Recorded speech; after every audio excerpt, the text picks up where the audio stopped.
Welcome to Hotness, the podcast that brings you practical tools to balance your hormones and rekindle connection, confidence, and desire in midlife and beyond. I'm your host, Dr. Liz Lyster. Hotness is a safe space for honest conversations about menopause, sex, identity, love, loss, reinvention, and desire, because you can embrace your hotness at every age. Welcome back to Hotness, the podcast where hormones, confidence, and desire come back online. Today's guest is an incredible powerhouse, wonderful woman named Jana Short. She is the editor-in-chief of the Best Holistic Life magazine. She also has the Ageless Living magazine. She is a best-selling author, and she is the host of the podcast, Oh My Health, There Is Hope. I've been fortunate to be a guest on her podcast, and she's just an amazing person. She inspires transformation through authentic living, wellness, and purposeful storytelling. This is where, if you want to learn more about her, we will let you know that during the podcast and also in the show notes. But it's really fun. We are both women in our 60s. We compared a lot of notes about how things are different than when we were in our 20s. What do we do now? How do we reconnect with our hotness? She's just, we had a lot of fun with that question towards the end of our interview. So please enjoy my conversation with Jana Short. Welcome, Jana Short, to Hotness. Thank you. I'm super excited to be here today. I'm feeling pretty hot too. Awesome. Fantastic. I love that. Well, let's start there. Let's talk a little bit more about you. And, you and I have connected through our work. I mean, your audience is people of all ages. However, we are both women in midlife. And, a lot of women reach midlife and they feel like they're supposed to shrink or slow down or settle. And I know that that is 100% not your belief. So what has really emerged for you in this really fantastic season of life? Wow, there's so much. I went back to school in my 50s, right? I wanted to learn something new, to build my practice on what I was doing. When I say practice, I'm not a doctor, but built my platform and brand, and I wanted more education. I'm back in school now because there's a new thing out. I don't know if people have heard of it. It's called AI. I knew you were going to say that. Taking over the world, right?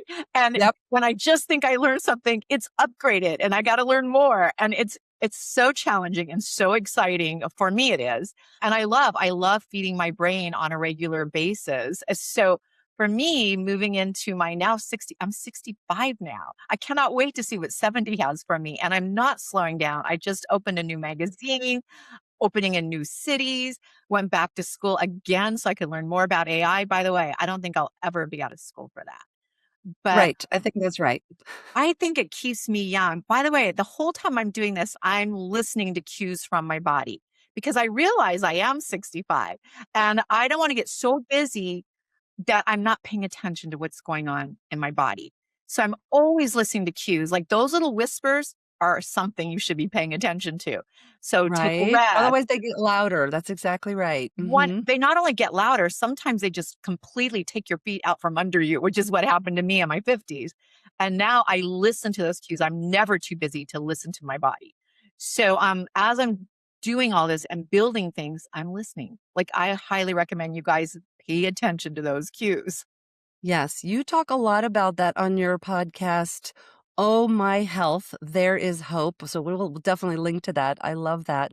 And I've had the honor of being a guest on your podcast. So that's just tremendous. And you focus on hope and healing and resilience and mindset, as well as the title of the magazine, Best Holistic Life. So that implies the holistic approach. And you've interviewed huge names in holistic health. What is a wellness belief that you think still needs correcting that's out there that the mainstream health industry gets wrong or just maybe isn't ready to hear yet? Wow, I absolutely have an answer to that. For me, I think the thing that they have completely wrong and we need to get right is Western medicine and holistic medicine are not meant to work separately. They're always meant to work best integrated together. It's not one or the other.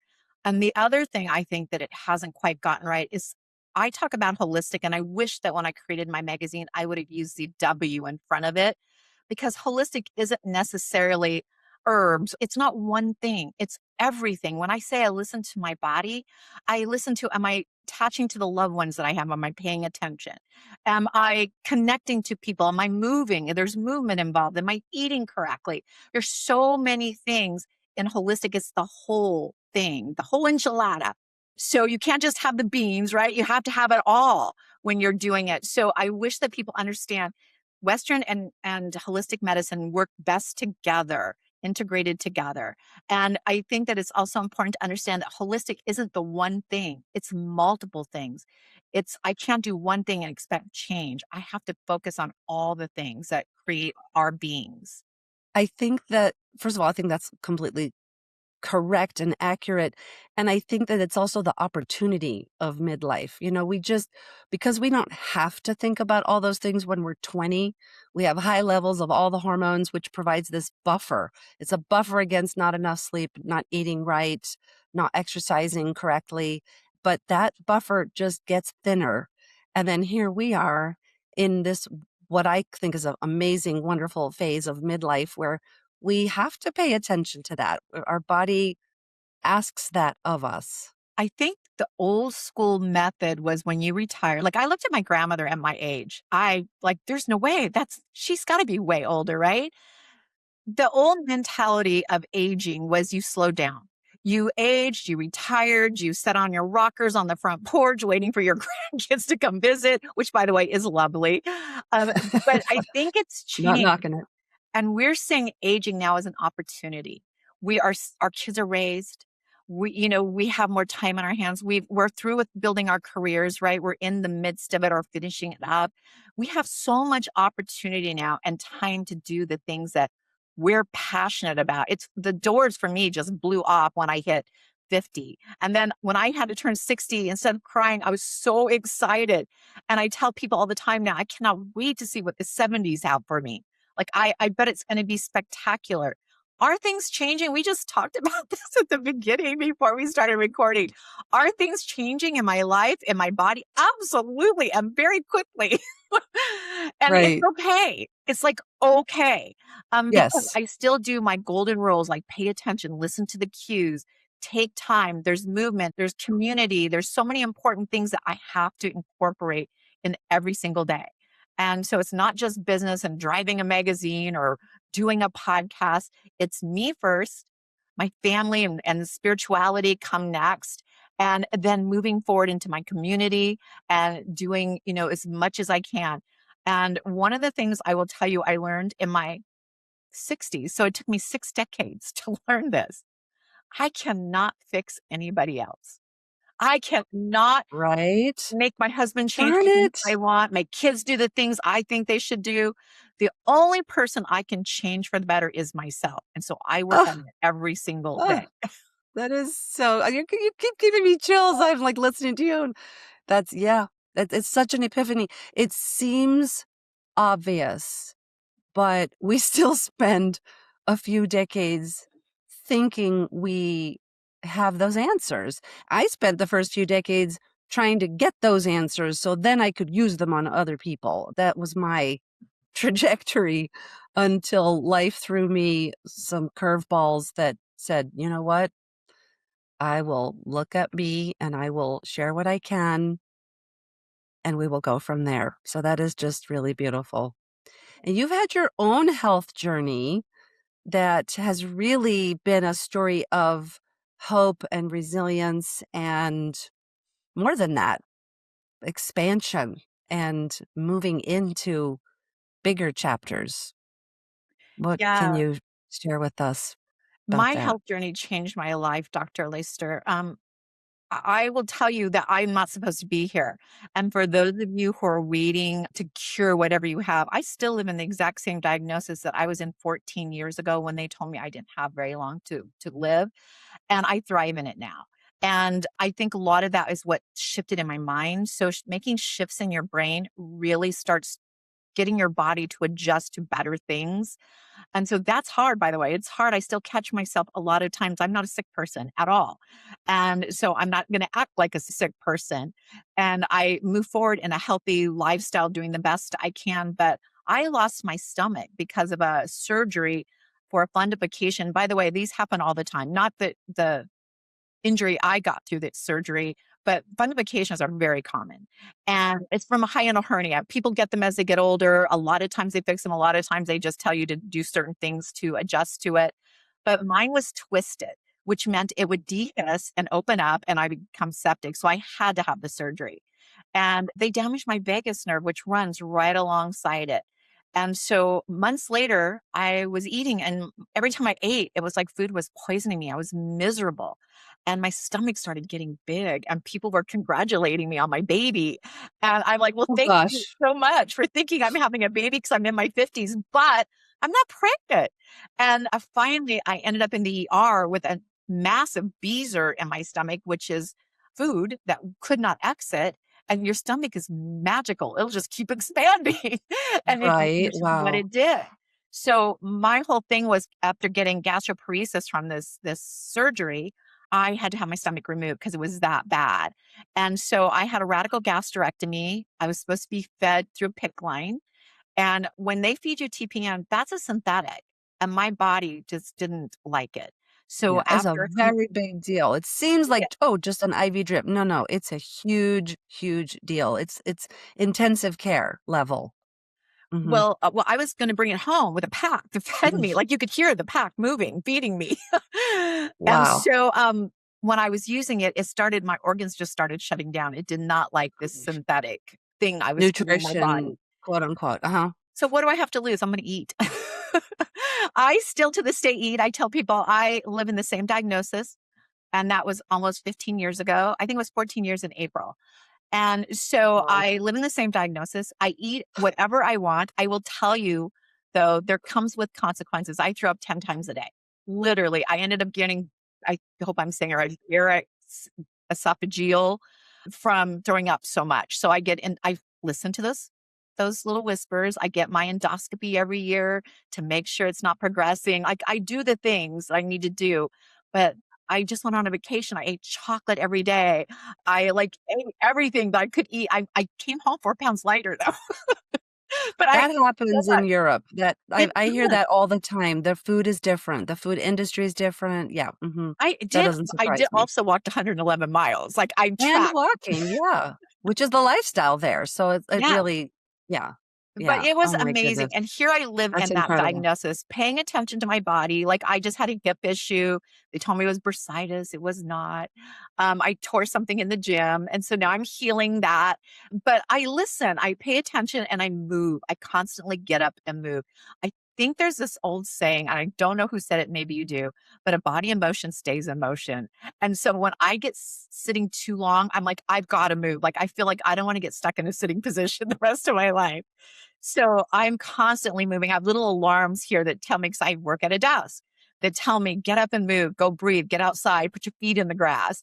And I go and do it when it gives me those alerts. That is so yummy. I absolutely love that. That is so great.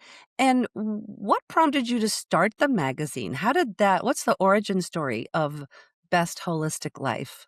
I went back to school, like I said, in my 50s. I got some pretty powerful credentials because I didn't want to be that person I was looking for that wasn't qualified to help others. So I went and got a bunch of coaching credentials. I started coaching. And when I got so busy, I was booked solid for a year. And I realized I didn't live to have my calendar completely booked, that I don't even have time to see my grandkids. That's not what I want for my life. So I started backing out of coaching and my clients were freaking out and they were like, "Can you at least do a newsletter and start sending us information?"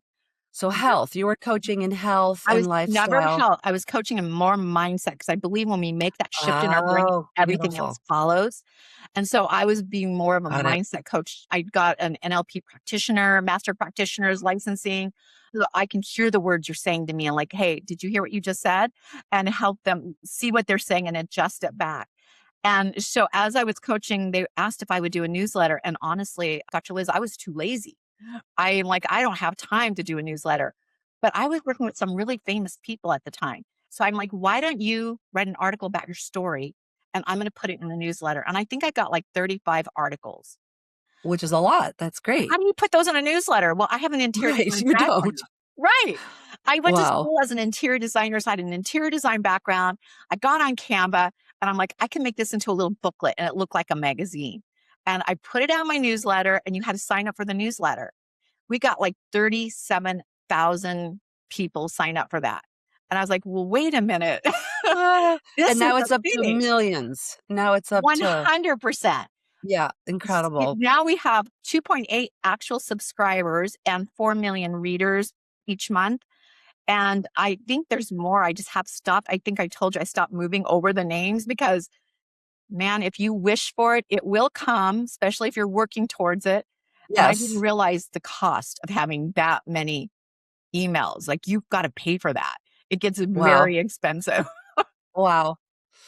That's a problem I look forward to. Champagne problems, I know. Right? Exactly. I love that. I love that. Let's just see. I want to hear a little bit more. You've alluded to this, but I want to ask you a little bit more about what part of you has been the thread that has carried you through all of this, right? I think this is one of the reasons you and I have sort of bonded is that I am a seeker. I have been doing personal transformation, writing and workshops and that sort of thing since I was a teenager. And that has been kind of like a through line for me of my whole life and all the things that I've done. What has been through all the difficulties, all the challenges that you've been through and risen to the occasion? What about Jana has been this theme that really you've preserved all this time? Well, I'm torsible. I'm pretty bullheaded. I sometimes don't know when to quit. And I never ever believed in failure. Even as a little girl, I never believed I failed a test or I failed at anything. I believed I learned something. So it was for me feedback, how to do it better next time. And so for me, I carried that thread of it's only feedback to do better. I know a lot of people talk about Thomas Edison creating the light bulb and how many Yes, times I he was did. just thinking. I was just talking about him, and you Yes, made me and think I'm of like, that. can Yep, you imagine if he stopped at 872 or whatever he right. was at? Like, We no, wouldn't be here right now.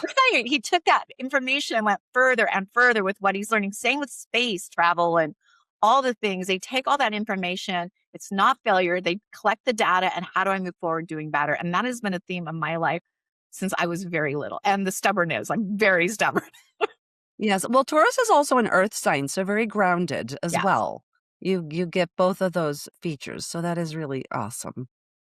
Ugh, I love that. Now, another aspect, I think you and I have talked about this, that women midlife, they share with me the wins, the best sex ever, the best relationships ever, the most confidence. And, I think about midlife really as our hotness era. I think you and I share that. Why do you think it's not being talked about more? And what can we do? Think it's not being talked about more because we're thinking of our grandmas. Like our generation is thinking of what they were probably doing, right? My grandma probably was hot. She probably felt hot, but as a young kid growing up, she was grandma. She didn't look hot, and we're carrying around the past with us. And now I look at women and I'm like, I cannot believe her age. By the way, I don't want to judge on ages either because I work with a lot of celebrities and I feel so bad for them because every wrinkle, Oh, yeah. every Everything dimple, everything is scrutinized. critiqued and torn apart. And I want us to just love who we are. If we're healthy and we feel good, that's beauty to me. And I want people to be really careful about saying, oh, she aged badly or oh, she aged really well. It's Right. still not Yeah. okay. It's their judgment call either way. Even if it's a Right. compliment, it's still assessing. Right, and I have Wow. friends who are celebrities that won't even go out, like, "Well, let's go to dinner." I don't want to because if I'm not completely made up and everything's and I'm hitting the right light, someone's gonna take a picture and it's gonna be all over, and I've gotta deal with that, and their poor spirits are just getting beaten down, beaten down, beaten down, And so as women, I think we should realize it doesn't matter. We need to stop saying that. We need to stop. Here we are, no filters, right? There's no filters on us. And we're talking about like, it's okay. Aging is okay. It's okay if you want to do something while you're aging. It's okay if you don't want to do something while you're aging. It That's is right. okay. So long as you are happy with who you are. If you want to make adjustment, make an adjustment. For me, I don't do elective surgeries because I can't. Having said that, if I could, I'd probably be like flipping through those pages. But what can I do? But I am happy with myself. So I just want to say, like, when we comment on those, when we comment on social media or to a friend, when we comment, it's putting it out in the air and we're literally taking each other down. Even if it's a positive comment, by the way, you have to be careful when you're even doing positive comments. So Yeah, it's still I'm an super assessment. careful and very sensitive about that in my life with women. Like, do we need to say that? Yes, she always looks Mm, amazing. right. And regardless of how she looks on the outside, she is amazing. Yeah. Exactly. Yeah, that is absolutely beautiful. I'm literally jotting little notes because I'm getting ideas for other topics and other episodes because I think there's like a little gold nugget in so much, like every sentence that you're sharing with us. Let me pause us just for a moment, and if people want to learn more about your work, if they want to be able to read the magazine or even participate in the magazine, can you say a little bit about how that works and what people should do? Absolutely. It's super easy to just go to my website. It's Jana at janashort.com. So you can go to my website to learn more about me. If you want, we save half the magazine for free one-time writers. We have 3 strict rules: no curative claims, no type of diagnosing, and no treatment plans, because we first do no harm. And so you can write an article about your story, something you want to educate on. And you can reach out to me at Jana at bestholisticlife.com. Say you heard me on Dr. Liz's podcast and that you would love to talk to me about submitting an article. We save half the magazine for people to have an opportunity to share their knowledge or their story in the magazine. The other half is our regular, like Dr. Liz columnists that write monthly on a very important topic that our readers want to learn about. So you can absolutely reach out to me for any of those. Wonderful. That's really, really great. I mean, the magazine is big. It's very rich. There's a lot of content, a lot of different kinds of authors and contributors. So it's really, really something. I mean, it's really fun to look through. So I just love that. And thank you for doing that. It's been a pleasure. Awesome. I've literally gotten chills so many times during this discussion. I can't wait to like listen to the whole thing again and just can't wait. I want to wrap us up by asking you a question that I ask each of my guests, which is what is one thing that you do to reconnect with your own hotness? Ooh, maintenance. Seriously, maintenance. I see my hairdresser. Here's the thing. I wear fake lashes. They put on, they're permanent. I've been doing it for 7 years. Can I tell you why? So that people don't think it's always about vanity. When I was recovering through my illness, I would get up every morning and I look in the mirror and I was sick, and a sick person greeted me in that mirror. I had an event to go to, so I got lashes. And Yeah. the next morning I got up, no makeup. I looked in the mirror and a healthier girl looked back. Like she was looking Oh, back at me and yes. she looked, no I makeup, just looked got very another healthy, joke. right? Like I literally have a little bit of blush on today, and of course some lip tint. But Yeah. the healthier girl looked back at me, and it started shifting how I saw myself. I didn't see myself as a sick person anymore. And so I do maintenance for myself. I get my hair colored because I'm going gray. I do lots of fun things for myself, but I do that no shame. Like this is how I choose to age, and I'm going to do it. And so I have had people say, I can't believe you wear lashes. Like, absolutely, I do. And it makes me feel amazing about myself. So, yes. I love that so much. That's incredible because I also get the lashes put on. For me, it's a question of time. It saves me so much time because of exactly what you said. You need like very little else. It just has such an impact. So, and you and I do a lot of this, a lot of interviews and videos and podcasts. And so it just like saves me so much time. And what I love the most about what you said is you use the phrase for myself. I'm doing something for myself. I'm not doing it for others. Doing it for you say doing it for yourself, I think that giving yourself that gift allows you to give such gifts to all of us. So thank you for that. Thank you. Yeah, I Yeah. I one time had a friend tell his wife in front of me that I was super high maintenance. Like, she must be exhausted. She's super high maintenance. I really don't feel like I am, but my answer to him was, "Damn straight I am, but you don't have to pay for it, so what do you care?" Not asking you to pay for it. I know. I know. It's again, it's what we choose to do to feel our own hotness. So I love that. That's just wonderful. Thank you for that. Thank you very, very much, Jana. Thanks for being here. I always love our conversations, and I look forward to seeing you again soon. Thanks, Dr. Liz. I had a great time. Thanks for listening to Hotness. Help more women find these practical tools by liking, sharing, and following the show, as well as leaving a review. As a gift for listening, go to drlizmd.com/hotness for your free midlife guide filled with powerful support for your mind, body, and soul, because you can embrace your hotness at every age.